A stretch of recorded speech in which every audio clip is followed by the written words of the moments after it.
Morning, guys. Good morning. Good morning. How's the sound? Does it work? You guys hear me? Give me a thumbs up or not? Yeah. Okay. Great. I figured out. I figured it out. All right. Great. Great. Let me share my screen. How's everybody doing, guys? Hope you guys are doing fine this morning. You're doing well. So yeah. Um. Very well. Well, that's good to hear, Chris. That's good to hear, man. Great. And Paul, good to see you too. People jumping on. That's great. That's great. Anyways, do you guys have any topics you want to discuss? Any charts you want to see? Or shall I just hop on the chart and see what we are looking at for this morning? Let me get that there. All right.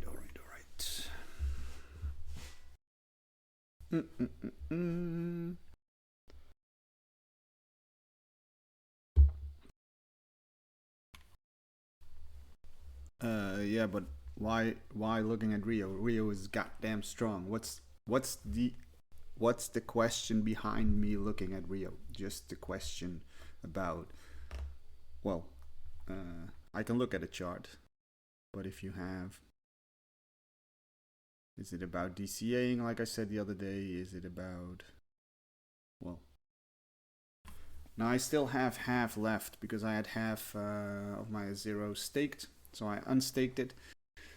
But, well, in regards to what happened over the last 2 weeks and that there's maybe going to be, well, life in it still, I decided to hold on to the half that I had staked.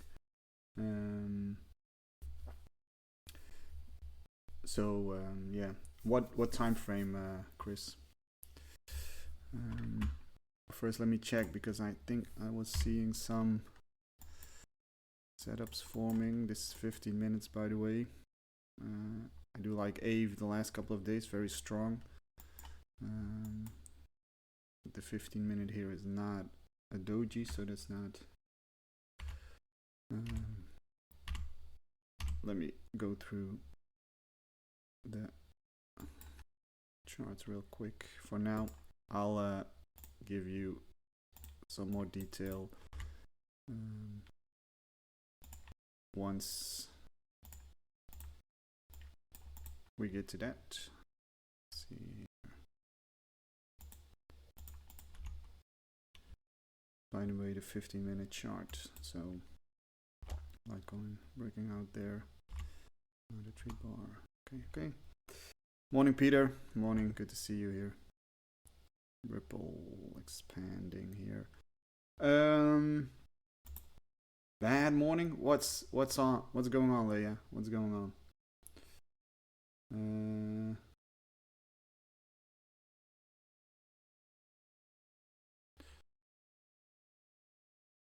All right. Let's get Rio chart up here. What time frame, Chris? What time frame?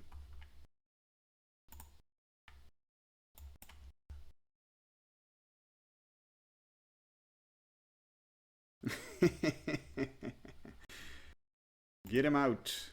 3 rolls. Well, if a couple and handle forms, it means if you want to look at couple handles, this is just a cup. So if you want a handle, you need to see a move like this happen from here. And then the expansion. So yeah, possible, but we talk about the 4 hour, which means, and honestly, I don't trade a lot of patterns unless it's the bullish falling wedge. But yeah, then you would see a pullback over the next couple of days for a handle to form and then the expansion. But yeah, there's one way to look at it. That's one way. I was looking, by the way, on the Bitcoin 15 minutes. If you, with a little bit of imagination, I do think we get expansion today, so we get a move up. Why? Because it's not the most clear one, but if you see here, oh, like here, we have, oh, god damn it, we have this distributive, although this is not really rounded yet, but I do think if we move up from here, we can see higher. Sometimes easier to see if you turn around your chart. You look at it like this. It's a head and shoulder pattern or distributive structure. Yeah, exactly. It's CPI today, so something to take into account. Or something to gamble on if you like to gamble. Now, I would not advise you to gamble on CPI. So pre-CPI, like now, I would only enter or try to enter trades that I know that I can close before. So low time frame, unless you're on a very high time frame. So if you're trading the 4 hour, usually around CPI, you will see volatility in the market. So yeah, you gotta be wary of that. I'm, by the way, in an APT long that I took this morning on the 15 minutes 3-bar reversal here, deviation or a sweep of the 50 EMA, making a lower, higher, low. Sorry, always gotta think about that. This was like, god damn it, this morning. So it, like, my first TP was at 56, 510, 56, and these two candles topped out at 510, 54, and then went back to entry. It was like, well, that's when you get raging, right? Anyways, let's have a look. Bitcoin showing a little strength, 1030 right now. Let's see what's happening on the other charts. Let's drop a little bit to the 5 minutes. We see AVE here between the 50 and the 200 EMA. We see ADA quite strong here.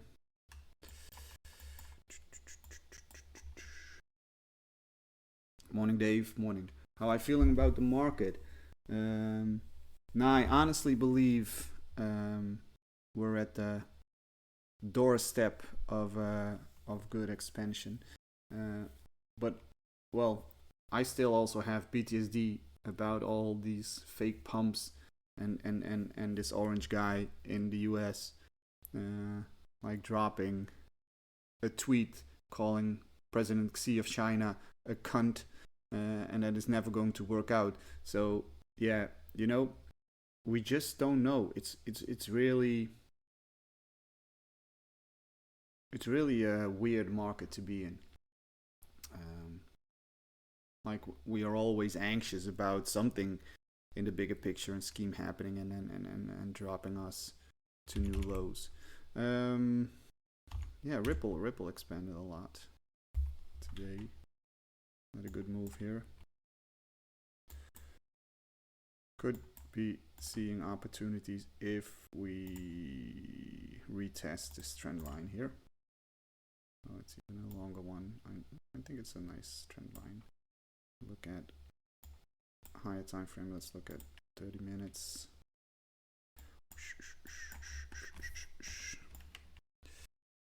You see this trend line? I like it like this more. Let's see, 15 minutes. We have touches, and we have the 50 EMA moving in. So let's put an alert here, because this seems like a decent area. Also on the 5 minutes, we see the 15200 EMA being like attached together, and now the 50 EMA moving up because we had a big move. So it might be an area that interests me. There's a fair value gap here formed on the 5 minutes. So let's see if we get the 50 EMA into this area and then a good bounce.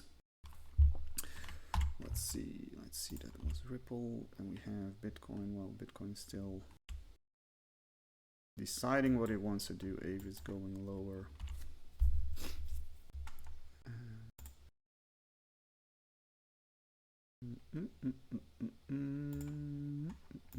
Mm.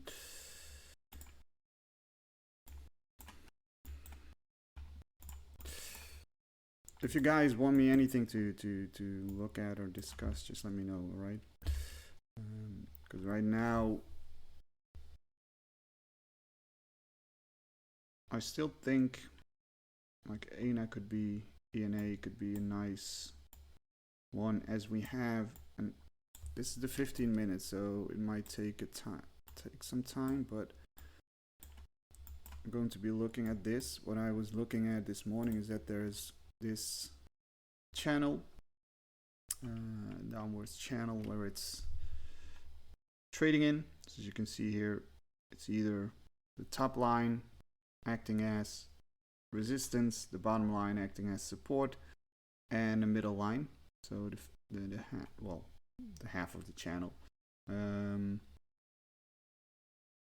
now you see we're at 50% of this channel, so the middle line. So if we do see a move up back above this high here of this first candle in the next 20 minutes, I might look, because that means we get back above the 50 EMA. I might look for a long on ENA. So let's keep an eye on that. Set an alert here. I think I just set an alert on Ethereum, but that needs to move a bit lower, as we now have, well, we just have to wait 3 minutes to see how this candle closes. But I do like the fact that Ethereum is bouncing off this low here, and that if we look higher, that we're still moving in a bullish trend. So what will happen when OTC supplies Bitcoin become empty? Well, yeah, that's when shit really gets real, right? Yeah, I'm not sure if that's ever going to happen, but at the same time, that's a possibility. If everybody and all institutions just keep buying and just keep holding on to their Bitcoin, because for an OTC deal, you do have to need to have a seller. Well, basically supply and demand, of course. What will happen with everything, if there's demand and there's not enough supply, then prices go up. That's just the simple economic way of looking at things. So less supply. That's why the halving always historically has been, or has seen, price expansion after it, because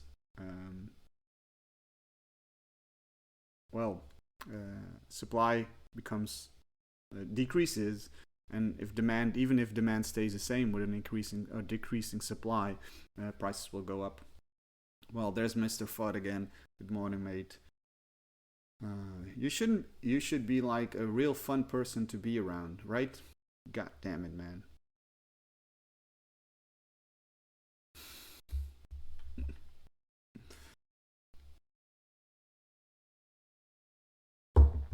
Alright, so we see Ethereum here. So we have 1 minute 30 left on this candle. 5 minute is bouncing off the 200 EMA. This is Link. Right. LTC moved a bit above this range where it's like, again, and it was like what is the same yesterday. The real move happened, or the real push in price. Yeah, yes, sir. You are fun, or you're just, well, not fun too. You think you're fun. Let's ask people who are around you. Get them on here. Problem is, we see this, and I said that we said that I said that yesterday. So especially on the 5 minutes, if we do have this sideways movement, you want to wait for a clear break of structure, or a change of character to the upside or the downside, to have a real move happening. And that's like what I said with XRP. So we had this sideways movement, and now we had that volume coming in and price moving higher, which gives us an area to long if we see a bounce. And that's basically what my model is about. So you want to see highs and lows be made, and you want to see movement in price again. So if we have sideways mornings, then it's not always a guarantee, or it's never a guarantee that we'll see a setup, right? Or we'll see a setup later. And if this week we find out that there is never a setup during these morning sessions, we still talk about it, but I will then also try sharing signals through the TMT channel under the signals. How do you say it? Under the signals area. So I trade always from Monday to Friday, but I won't trade. Like now, I trade usually to noon for me. So I will trade, yes, but I will make sure that either my stops are at break even or that I took profits on the trades that I'm in. But a rule of thumb for me is to only have one trade going. So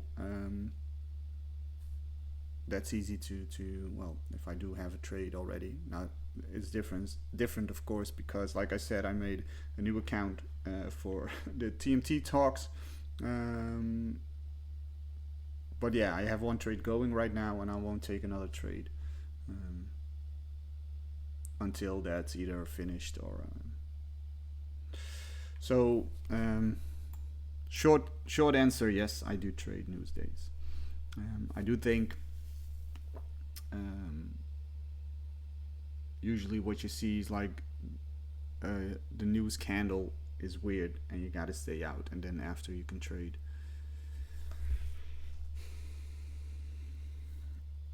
I do sometimes.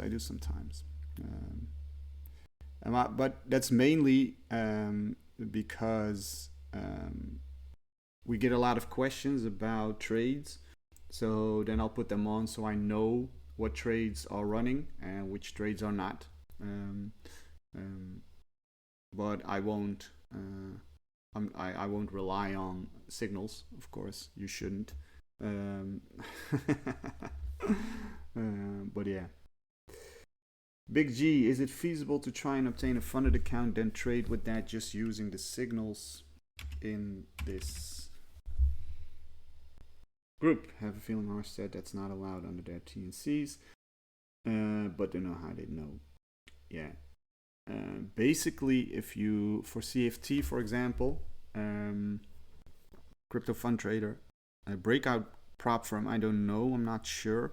But if you look into the T&Cs or whatever, T&Cs, I think it is, terms and conditions of CFT, you will find somewhere that it says you're not allowed to copy trades of groups or individuals who, so in theory, they could say, once you and usually they start to check this once you get to the payout stage, because then they're going to check rigorously, because they don't want to, basically they don't want to pay you out. I think that's the idea behind it.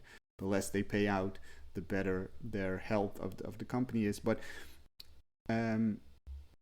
if they then find that, let's say everybody follow the signals and 50 people have a CFT account and 50 people put on the exact same trade with the same stop loss, with the same entry, with the same take profit around the same areas,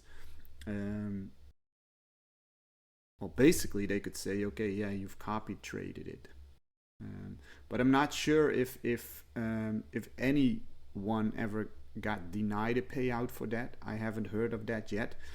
But at the same time, there is not a lot of people who get to the payout stages. Even with follow signals, the emotional or the trading psychology when following or when doing funded challenges, it's crazy. It's weird. You can pass your challenge and then just like take weeks to pass your challenge, and once you get a live account, you blow it in a couple of days. That's what happens to a lot of people. Oscar, that's good to hear, man. That's the first one I hear about, but that's good to know. It's good to know. So that's good. Or maybe you were the first one and you got lucky, and now the next one who's going to ask for a payout is going to get checked. Nah, honestly, I don't think. Honestly, I don't think it's a problem. Yeah, exactly. Maybe things change when it is a 100K account and you're asking for a 5K payout, for example. So I'm not sure. I just can't answer that question with 100% certainty. If you follow the terms and conditions, no, it's not allowed. How would they know? Well, maybe they got a lurker in here, or they would be checking different accounts and getting a signal of that different accounts put on the exact same trades at the same time, with the same stop loss, with the same entries. So I'd say make sure to always have, if you do trade a funded account, make sure to always change a little bit. So tweak it a little bit, put the entry a little bit higher, a little bit lower.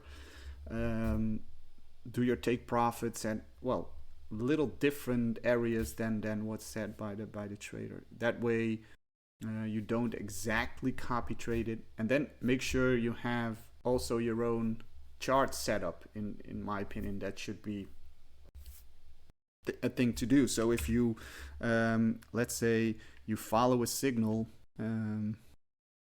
let's check though. Well, this got stopped out here. The break even. Well, not break even, I did take profits. But that's sometimes how quickly things move. So let's do this. Delete the alert, and let's download the chart for later. Ripple still good here. Nothing. Ethereum. Oh, looks like it wants to go down further. But yeah, so what I wanted to say was, let's say, for example, you follow a trade and then you wanna have the chart for yourself. So let's say, for example, you're in that DYDX trade. Make sure to have a trade, or have like a chart like this where you have your TP, etc. So you can, well, if they deny it because they say to you, okay, yeah, listen, you've been copy trading, say no, okay, this is my TA and this is my trade and this is my technical analysis on it. But I'm not, like I said, I haven't heard those stories yet of people getting denied those payouts just because of that. So honestly, as long as those stories don't arise, I would say you're good to go, following signals with a funded account. But that's the other part of the funded account. The fact that you will how do you say it? That you have rules. You have a lot of rules, like Shawnee says. Personally, I like to trade my own money. Why? Because I'm free to do whatever I want with it. Plus, the money. Of course, you need the money. And of course, now it's not said. I think that funded accounts can really give you a head start and can teach you how to trade with big money. But it's still just a demo. So it's a demo that you pay for. And now, of course, if you trade that well, you can get a payout. But it's not like you have that 5K to actually trade with. So it's not actually, especially in the challenge phases, it's like, oh yeah, okay, I buy an account for, let's say you buy a 5K account for $100 or less sometimes. I think breakout prop firms like $50 for a 5K account. The problem is that you can feel like, okay, if I lose this challenge or if I lose this account, it's only $50 and I put $50 more in and then I'll buy a new account. which messes with your discipline, in my opinion, which can mess with your emotions. And that's like me personally. I feel less disciplined. I felt less disciplined and less sticking to my rules when I was trading funded accounts, and especially once you get like in drawdown, instead of keeping risks the same, or instead of keeping smaller risk, you would up the risk because you think, yeah, okay, I'll take the chance and I'll gamble on this trade and see if it works out, and if it doesn't, so be it. And I'll buy a new account. And the fact that it's that easy, if I trade with 5k of my own, if you have that money and you trade with a $5,000 account, which you take $50 risk, if you win a trade, that's actually your money. If you lose that $50, yes, it's of course also your money, but you can win it back. If you fail your challenge account, and if you fail your funded challenge, you lose that money. It's not like it's coming back. And I've seen stats of how much money people drop on funded accounts just with the idea of, okay, I passed, or I can trade, or I can follow signals. Let's buy a 100k account. I think there was somebody in here a long time ago that just got in, bought a 100k account. I called her out. I've never heard from her again. I'm not sure if she's still here. And I was like, what the fuck? You've never traded, then you want shortcuts. And there is no shortcuts in life. There is not even shortcuts, well, especially no shortcuts in trading. Just did a post about that on X. But that is what it is. There is no shortcuts. So people think, and that's the whole, well, I think the whole appeal, or how do you, the attractiveness of, oh yeah, if you study, if you know about supply and demand, you will, exactly, Transit Man, exactly, that was her. Maybe she's still in and she got filthy rich by just trading off. I think she even had a 200k account. Definitely shortcut to liquidation. 2000k, 2 million, not 200k, yeah, definitely. You can't, if you've never traded before and just follow signals, how on earth are you going to put 2k risk on a trade? Yeah, of course it looks nice, but it gets hard when you get in drawdown. And I actually believe that the feeling and the emotions that you have when you trade with your own money, they are legit. They are real emotions, and they say something about your money mindset and your attachment to money. So you can learn a lot from it.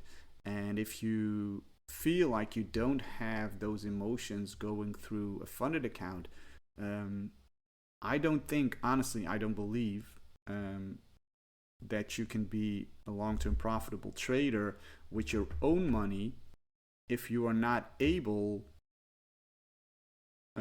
if you only trade funded accounts. You need to trade with your own money also, because it's just completely different in my opinion. And again, I'm not saying you shouldn't be doing funded accounts, because I do think it's a great way, if you can handle them well, it's a great way of making money. But you gotta be thinking about it. What do you teach yourself, and how is that going to be if I make big money in this bull run and then trade 50k on my own? Is it different? Yeah, it's 100% different. Different feelings, different emotions, and all those kind of things. This person. Oh yeah. Yeah,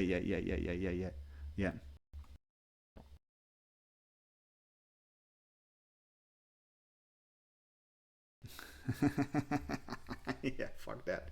Just Salatar, just saying. Is she still in? Let's see if I can tag her. Nope, she's out. Well, she's not in here anymore. Maybe she was out because I called her out.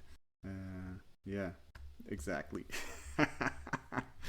It's all fun and games in here. Okay, what's going on the chart? Let's close this. Focus on the scalps. Let's get back to the 5 minute. Sideways, in between. 24 seconds to bar close. Nothing here. I see break above here before. Could even be a good short opportunity as we broke below. So this area here, add an alert, get this out of the way.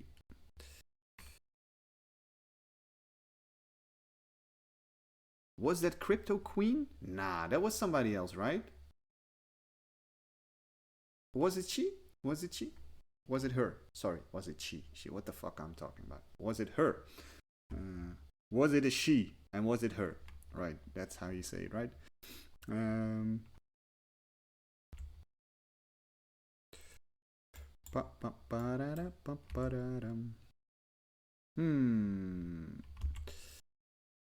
Not looking good, bruv.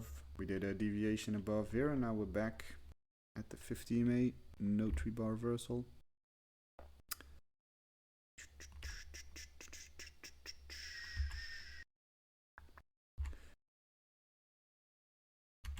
Doesn't look like it's much for now, guys.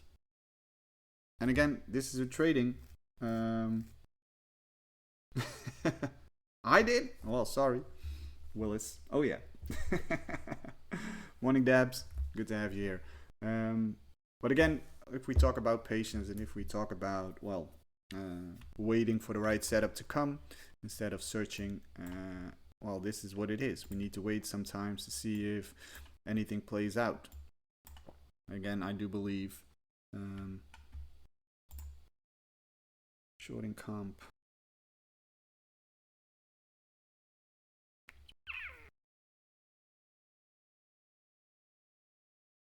Let me see.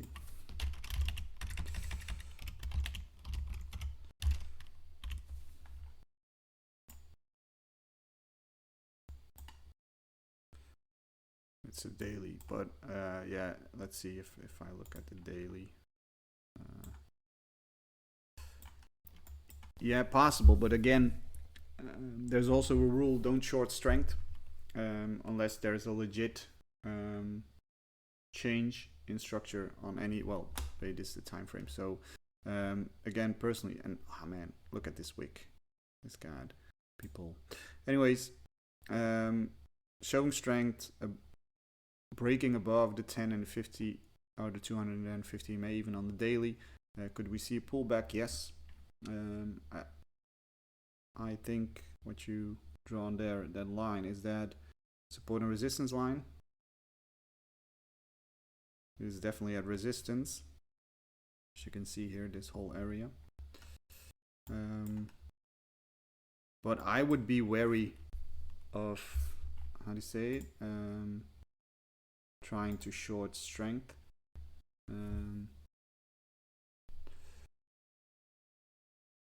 So yeah, if I would short it, it would just be the short for the pullback, right? So maybe, of course, if you go on lower time frames, as you can see here, we had the move up here out of this, through this resistance. So will there be a retest? Yeah, but I would rather retest along the retest than short a possible top.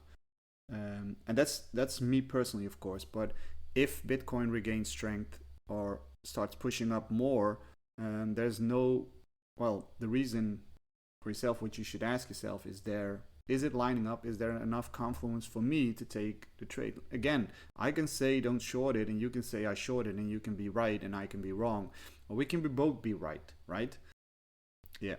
But honestly, if the trend is this strong, I would look to long on a pullback rather than short on the top. That being said, I think what we as traders must avoid is asking too much. Well, you gotta ask questions and you gotta learn from each other, but you gotta be wary of not letting how do you say it? Not letting the views of other people or other traders cloud your own judgment.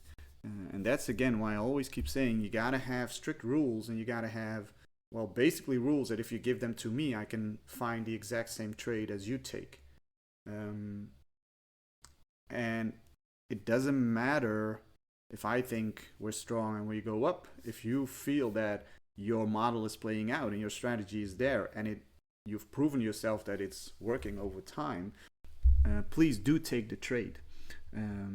Because I think what happens a lot, and I talk about this on other sessions also, we tend to strategy hop a lot. That's our human nature. That is because we are wired to seek for quick shortcuts.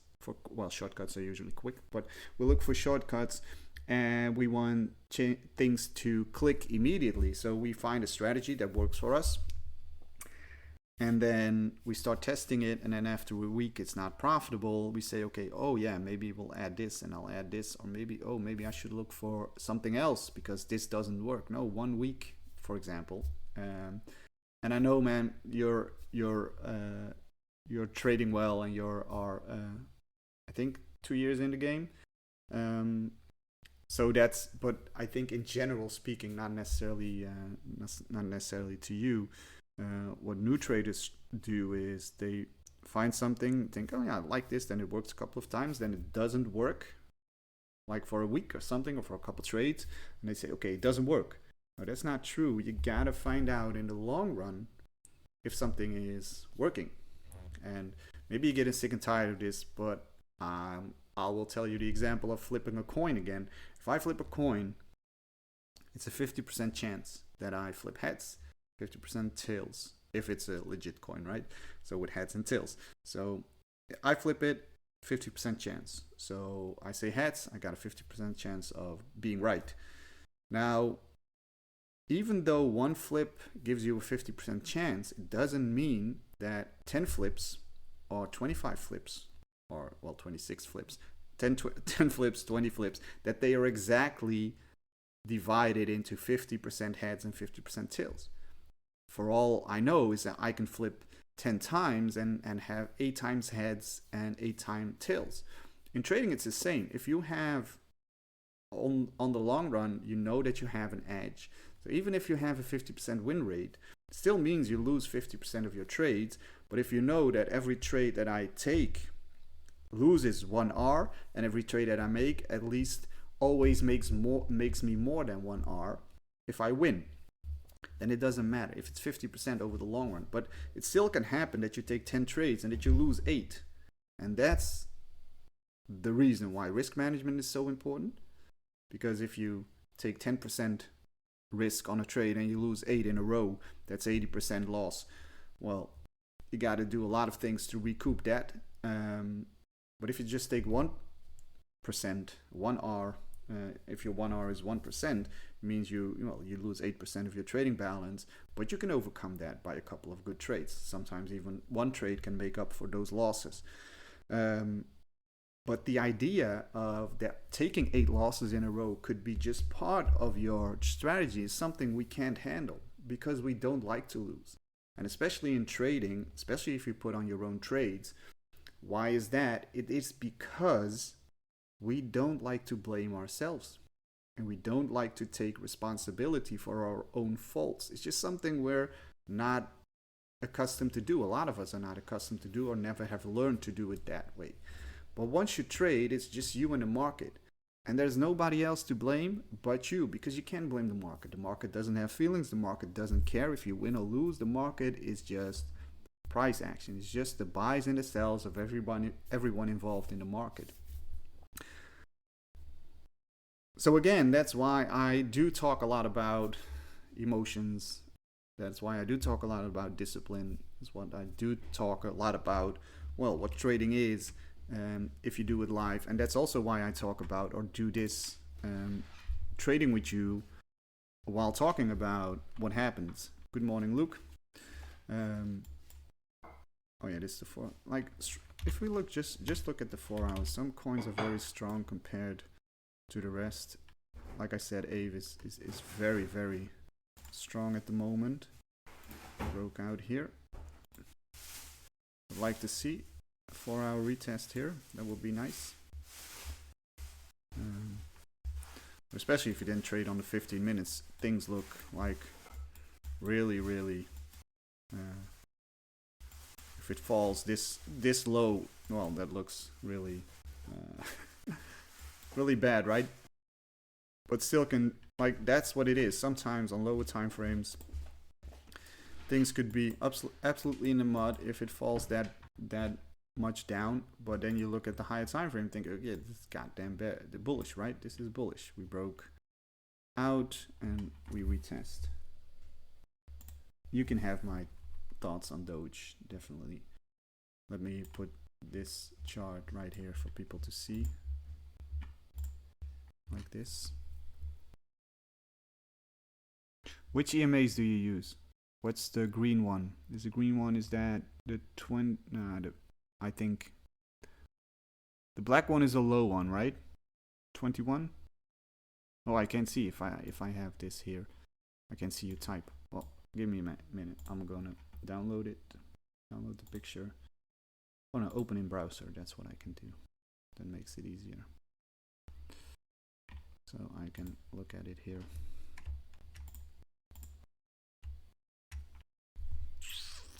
Then I can see you typing. Green is 50, red is 200. Well, that's nice, using those two. Black is the VWMA. Volume weighted moving average, is that right? I don't use it, but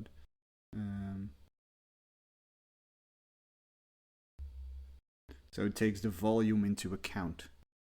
So basically like, okay, most of the lines are weekly. So basically like the VWAP or how do you say it? The volume indicator that will also use this. But what are you looking for here? Short, I think, or not? Or are you looking, well, you're at weekly resistance. Yeah. And then you will short it down. I think the only thing is this line right here, is this an SMT or is this just smart money? Yeah, so SMT. Yeah, SMT. This being an SMT, and if it's a valid one, it would mean you will see expansion to the upside.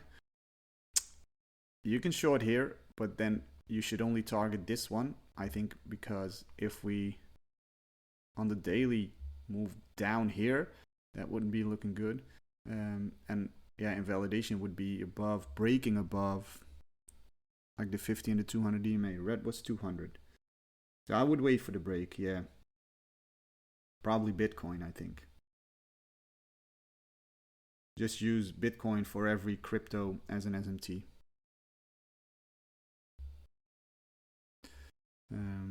And if that works, I don't use SMTs. Sometimes I look at it when I'm looking at Ether only, but if it does work, it does work. And that's the beauty of this whole trading game, right? It's the beauty of it is that we can talk about this and we can look at a chart and we can say, okay, these are my thoughts. And then still I can be wrong or right. It doesn't mean that, well, somebody else can go off and say, okay, I'm going to short this. I would probably wait to see, okay, how are we going to, well, react of this. And if I would look at the daily, I would also look at, okay, is there, if we close below here and we form a 3-bar reversal on the daily, that could be added confluence, right?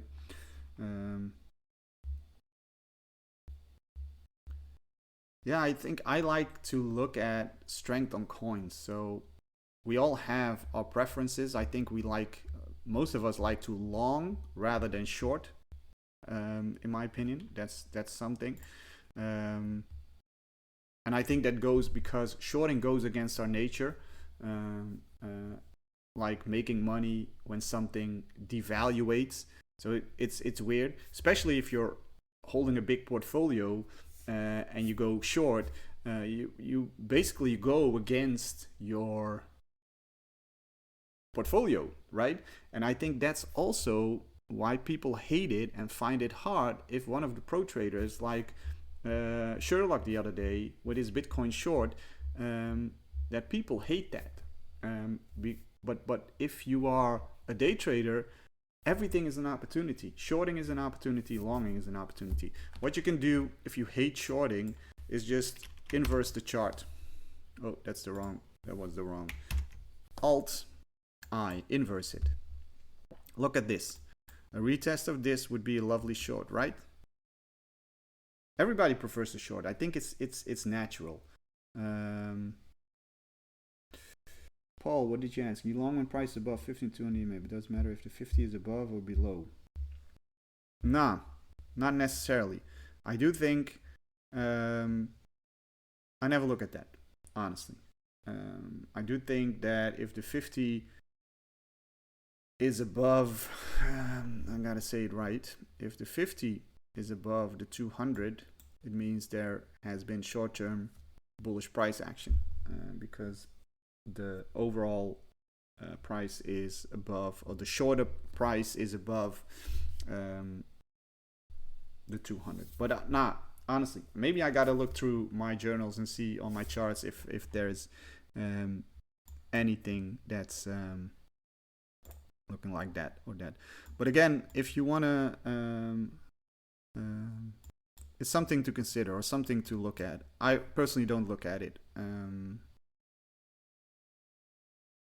So what I want to say is inverse your chart sometimes if you know that we're bearish, for example, and you want to look for shorts, but you tend to easily spot longs, but you find it hard to spot shorts, just turn your chart around. Alt I. So yeah, Alt inverse. So it's just inverse. This is the chart right now. And so this is the normal chart. And if I turn it around, I can see, okay, maybe this looks like it's basically an inverse head and shoulders. But it could form a head and shoulders here. So it would be long, right? If you look at it like this, looking bearish, which is good because as you can see here, we're below the 50 and the 200 EMA, which is good. If we lose this, we see lower, but lower in this case is higher. So I honestly believe it makes it easier to look for your short trades. But just remember, if you have an inverse chart set, to set it back, because, well, if you are not fully paying attention, you might long, but you needed to short. So that's something you got to consider. So yeah. Well, let's have another scroll through the 5-minute charts, see if anything pops up. We have AVE here at the bottom. There's still 2 minutes to go, and then we need really a volume impulse here. Well, we're at a fair value gap on this move up, just a small one.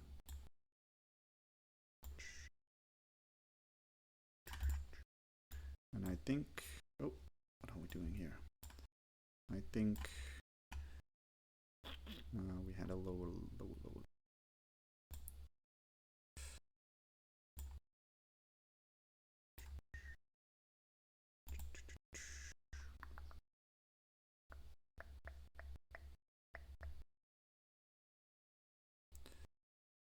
It's not really worth it in my opinion. So now let's get on.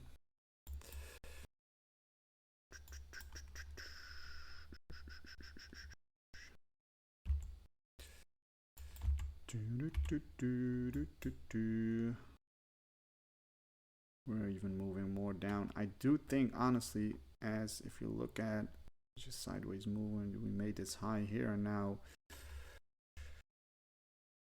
broke a low.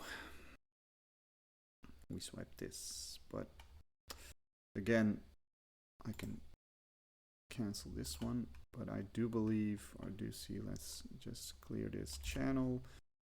So it's easier to see. We had this sideways movement here, like this. Well, you can call it just your price action. We had deviation above, actually touching this high here, which is support and resistance.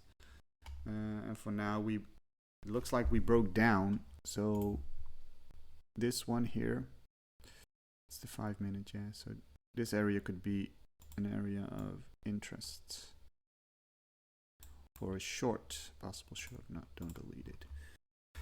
But again, we'll have to wait to see how price reacts, because at the same time, this is back into this area here. What I do a lot of times forget, but what is a great indicator is the fixed range volume profile, which like Will Sauce uses a lot. It shows you where we're at regarding volume. Of course, you can have volume bars in here, but this tells you, and I think Madcap posted it this morning. Will did a TikTok about this.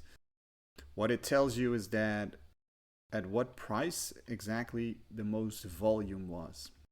So in this case, the middle one is called the point of control. This is where in this area price or this coin, the ANA coin, was traded the most at this price. Then you have value area high and value area low. So this is 70%. I think that's 70% of all price action in regards to buys and sells have been in this area. And as you can see, it acts as support and resistance. We bounced off value area low. So it's interesting to see what happens once we get back above here, because here's my 50 and 200 EMA. So this could be an added confluence in the case of if we reject and then form a 3-bar reversal, and that possibly we go down. It's the same. Let's see where the golden pocket is in regards to this move. It's just above. So here's your added confluences for a possible trade. But then again, I only trade it if I see the sweep here and then down, and then forming a 3-bar reversal. And if that does form, I'll take it. And I'll take it with full risk because, well, it's trading 50 and 200 EMAs. So, but it's a waiting game. Wait and see if we can get above and see for the reaction here. And that's if you trade 3-bar reversals, is basically you see price doing its thing, and you're looking at, okay, is there sellers stepping in here? There were buyers stepping in here, which is normal because, well, value area low. So you see it reacting here. So again, you can call it support and resistance, and then see if we see a sweep of the 50 and the 200 EMA and a 3-bar reversal form. So that's ANA. Ether is now moving below the 50 and the 200 EMA. Could just be a deviation because we're still in this move up and still like ranging. So again, like what I said yesterday, what I posted later on yesterday, the trade that I eventually took, it's all based on that you actually want to see a move. You actually want to see you actually want to see price action after my entries, because if you do if it just stays going sideways, it starts to become a lottery. So you gotta keep an eye on, and you gotta be able to cut your trades and not let the hope take over that you might hit your first TP, or that it might turn around, or every trade you take should be based on you looking at it objectively and seeing, okay, this is what I do and this is what I need to do and this is my game plan, and I trade my plan accordingly. How do you calculate your risk to reward if you TP on the way up? Let's say you TP 50% at 2R. If you take 50% of the trade out at 2R, that's 1R, right?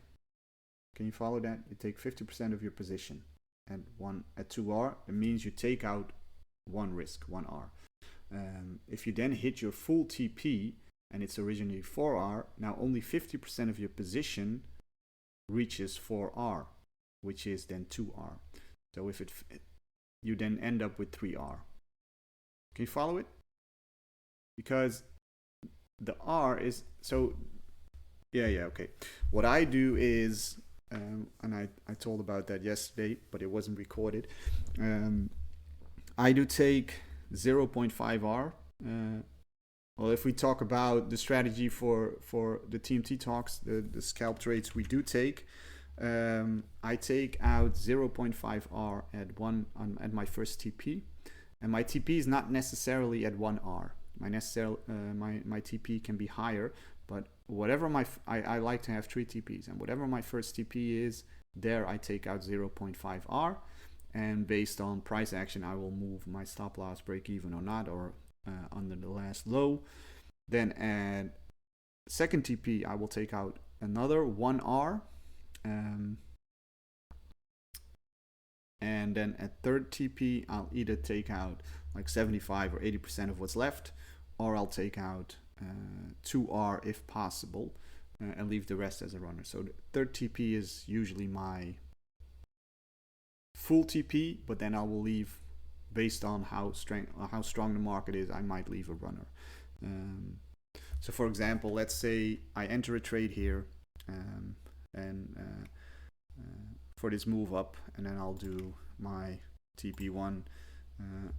I won't always use the exact highs, so I'll try to use bodies, because sometimes it will reject just below. For example, this could be TPs on a trade if you take it from here, just for example purposes. So and if we then have like a long position, taking a trade with stop loss here to the highs, like I said, even though this TP won't be will be roughly, I think, 2R, almost 1.75 or something like that, I will still take out only 0.5 of my risk.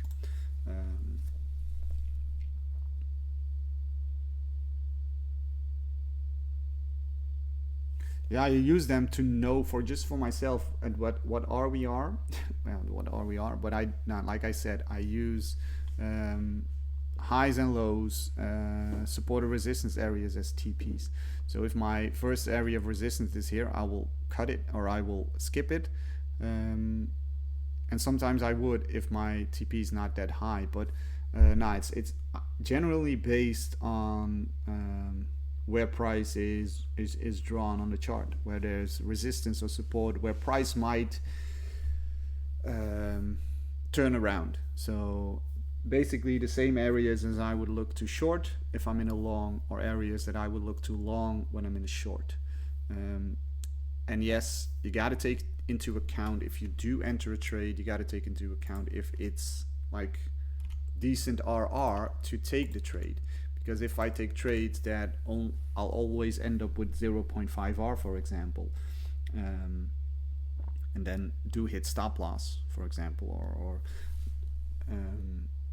then makes the whole strategy not profitable. So you gotta understand, you gotta be, and I think what a lot of people find hard is taking profits. A lot of people will take profits too soon, and don't, how do you say it? See you tomorrow, Chris. Yeah, or don't have a stop loss. That's also true. I think there's been like a lot of research about why 80% of people don't make it in trading. Not necessarily crypto, but also in trading. Every brokerage firm has these data gathered, and what they see is that people tend to cut their winners short and leave their losses leave their losses to run, and keep, and in that case take higher losses than they take wins. And if that is the case, well, yeah, you gotta figure for yourself, right, that it takes if I end up cutting my winners too soon and not having or getting everything out of the trade, I need more winners to make up for my losses. And I think what we gotta understand is that we tend to, well, you got to have a very high win rate to, um, well, to make up for your losses if you cut your winners short. And what we tend to do is we take profits. So I don't take profits aggressively because I want to make sure that I make most out of the move. Yes, I do take some profits off the table, um, but it's just something I try to work out or try to work on to see, okay, what do I need to do or what do I don't need to do to make the most out of my trades. And there was a time when I always took zero point 0.5 or 50% out at 1R. And why is that? Because if you take 50% out at 1R, and you leave the trade to run, even though if it then hits stop loss, you're break even, right? So if I risk $25 on a trade and it goes up to 1R, which is plus 25, and I take 50% of my position out, leaves me with $12.50 win profit.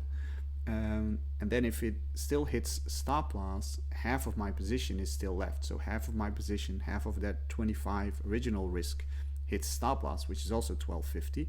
So I have a 12.50 loss, 12.50 win. It makes me break even.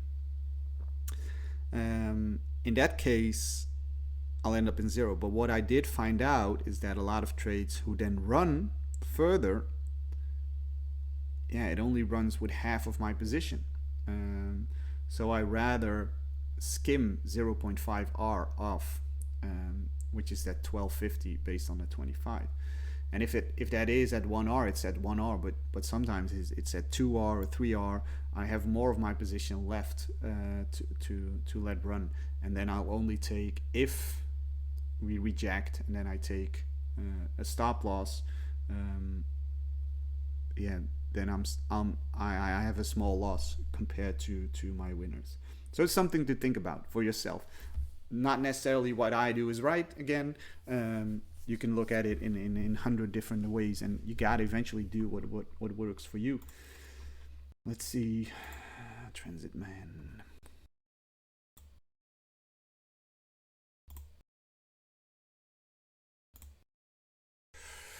Let's see, you're in this trade, you haven't took profits yet, but stop loss is at break even. We broke above the 50 and the 200 EMA, so that's nice. I do think I would say be taking profits if you break that trend line that you have drawn there. So this trend line, if we break below and it's a close below that and below the 50 and the 200 EMA, I would probably cut the trade and take my profits and run. This is really, and I believe this is a trend line then too, and these are the weekly. Is white always the weekly resistance and support that you have drawn, or is it in this case something else?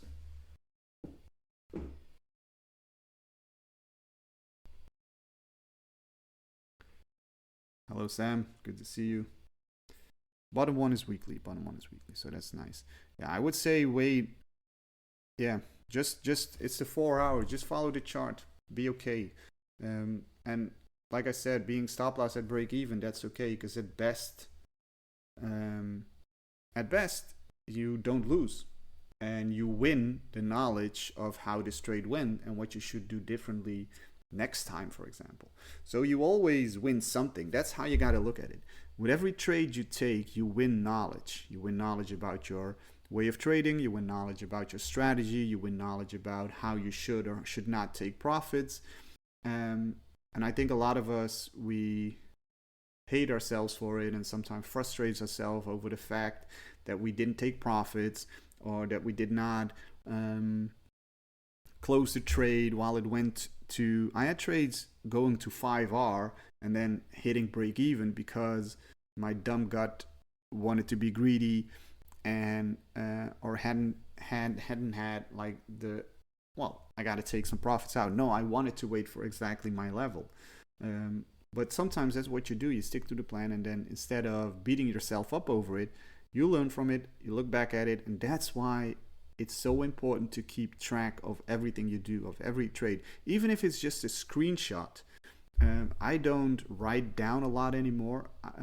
I just use screenshots, make them screenshots, and put them in a folder, and then I can look back through them and I see exactly what happened and what's happened. And some people leave all their setups on TradingView. You can do that, but for me that gets cluttered a lot. Yeah, exactly, like you said, if it breaks down. But wait, if you took this trade on the 4-hour, wait for the 4-hour close. And yes, sometimes that might mean that it closes low, but you can just have a wick, and especially when it's 4 hours. So what I do, if I trade on the 15 minutes, I'll look at the end of the 15-minute candle, I'll look at my chart. Why? Because basically, if you trade on 50 minutes, what happens in between or what happens in the meantime does not matter. It's about the close. There can be a lot of up and down throughout the candle. Exactly, Daps. Exactly. Something you got to do. And I think a lot of people do. So yeah. We got to leave today with no setups found, which is okay. Which it is what it is, because we learn from it. We learn from looking at the charts together. Bitcoin showing some weakness here. So we'll have to see. We'll have to take an eye. If I find something this afternoon, if you guys want me, I can put it in the TMT signals. But we'll just look again tomorrow morning. And keep doing what you're doing, guys. I think this is exactly what it's all about. You gotta learn, you gotta grind, you gotta work. I hope you guys enjoy this new way of me doing these talks. Even though we haven't found any setups yet, but it's about the process, right? It's not only about making money. So yeah. I want to thank you guys for being here. I'll talk to you again tomorrow morning. You're welcome, man. You're welcome.